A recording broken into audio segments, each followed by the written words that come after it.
Então, galera, vamos à questão de número 18, beleza? Tem o texto, esquece o texto, vá direto para o enunciado, por favor.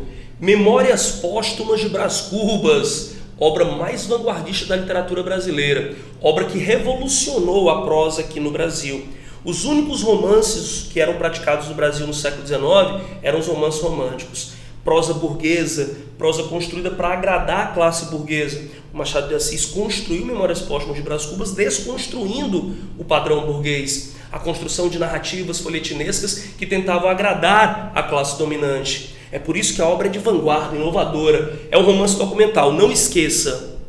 Romance documental é a classificação que se faz para os romances realistas. Tá bom? Qual é a prioridade para um escritor realista? Negar o romantismo. Como? Como é que ele nega? Os romances românticos eram lineares. Os romances documentais realistas são antilineares. Os romances românticos eram construídos para exaltar o amor e o casamento. Os romances realistas eram construídos com a intenção de criticar o amor romântico, mostrando que o amor romântico era um sonho e, consequentemente, gerava alienação, e criticar o casamento, que era, na verdade, uma instituição comercial praticada pelos burgueses como forma de proteção do seu capital. Então, assim, a proposta realista é de desconstrução, é desmistificar tudo que o romantismo pregou, beleza? Outra coisa, os romances tinham um final feliz. Os romances realistas, documentais, eles tinham um final trágico. Os romances românticos apresentavam linguagem simples, os romances realistas apresentavam linguagem culta. Os romances românticos serviam para divertir as pessoas, por isso eram superficiais, e para moralizar, impondo o modo de vida burguês. Os romances realistas eram utilitários, eles serviam para denunciar problemas sociais.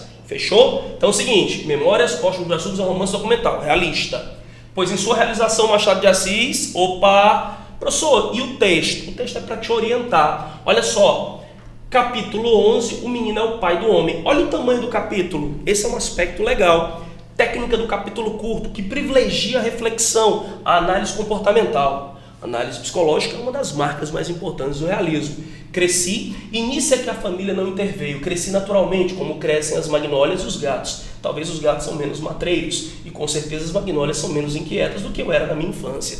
Aí o Brás Cubas relembrando a sua infância e fazendo uma crítica indireta, ou seja, sendo irônico e trabalhando com humor. Um poeta dizia que o menino é o pai do homem. Se isto é verdade, vejamos alguns lineamentos do menino. Sim, meu pai adorava-me. Minha mãe era uma senhora fraca, de pouco cérebro e muito coração, assaz crédula, muito religiosa, sinceramente piedosa, caseira apesar de bonita e modesta, apesar de abastada, ou seja, humilde apesar da boa condição, temente às trovoadas, tinha medo de trovão, e também do marido. O marido era na terra, o seu Deus. Você vê que era uma sociedade patriarcal, machista. De colaboração dessas duas criaturas nasceu a minha educação, que se tinha alguma coisa boa, era no geral viciosa, incompleta em partes negativas, cínico, safado, está querendo dizer que o seu comportamento é consequência da herança genética que recebeu. O posicionamento dele é um posicionamento determinista, mas não esqueça que o escritor está ridicularizando o Brás Cubas e, por consequência, está fazendo uma crítica ao cientificismo naturalista. A obra é realista e antinaturalista.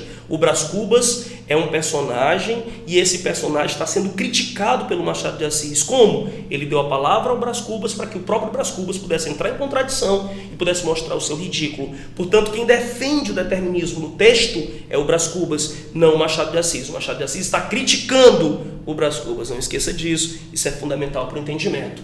Letra A. Define o seu estilo fortemente identificado com a prosa alencarina.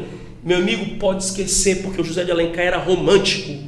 Antecede as conquistas modernistas, com uma postura crítica diante da civilização industrial. Foco no ser humano. O foco era no homem, analisar a conduta humana, não tem nada de aspecto industrial. E detalhe, é uma obra realista, é uma obra de vanguarda porque é muito à frente da sua época em que havia a prática do romantismo. Nada de moderno, era realista. Altera o caminho de produção ao inserir uma visão cientificista. Está errado. O comentário do Brás Cubas sobre o pensamento cientificista foi uma estratégia do Machado de Assis para criticar o naturalismo. Desconstrói as fantasias românticas, beleza, e assume um engajamento que aponta para a dissimulação humana. Comprometimento com a conduta humana, evidenciar a maldade do ser humano. A resposta, portanto, letra D. Desconstrói fantasias, ou seja, rompe com o romantismo, é engajado, apresenta preocupação social e aponta para o mau caratismo do ser humano. Ingressa na estética naturalista. De jeito nenhum, nunca foi naturalista. Resposta, portanto, letra D, galera!